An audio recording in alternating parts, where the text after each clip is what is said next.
ሌሎ ምናምን ብላ ቀባጥራ የዛን ጊዜ ከኢትዮጵያ ከየመን እንደመጣው ከኡመር ጋር ሲሄድ አይኗን ማየት አልፈልግም የዛን ጊዜ ራሱ የተቆረጠ ብዙ ነገር አለ እነሱ ቢሆኑ ይለቁት ነበር እኔ መታ እንደዚህ መታ እኔ ቢሆን ያንን ወሬ ያወራው ሳይድም ይሁን አዩቱ ይለቁት ነበር ብዙ የቀባጠሩት ነገር ነበር ግን እኔ አልለቀኩትም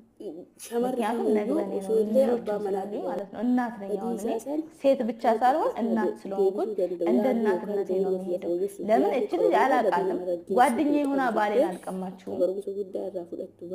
ቀርባኝ ምናምን በሆነ ነገር አንተዋወቅም እኔና እቺ ልጅ ምን ቂም የለንም እንደ ሰይድ አገናኘን ስለዚህ ለአንድ ወንድ ብለን ደግሞ መገዳደልና መጣላት አለብን የልጆች አባት ነው የልጆች አባት መሆኑን መቀየራችን ባልነቱን ግን መቀየር ይችላል ስለዚህ የልጆች አባት ሆኖ ከሷ ጋር የሚያጣለኝ የሚያጠማምደኝ የሚያባላኝ ነገር ምንም ነገር የለም እንደሷ አይደለም እኔ እንደሷ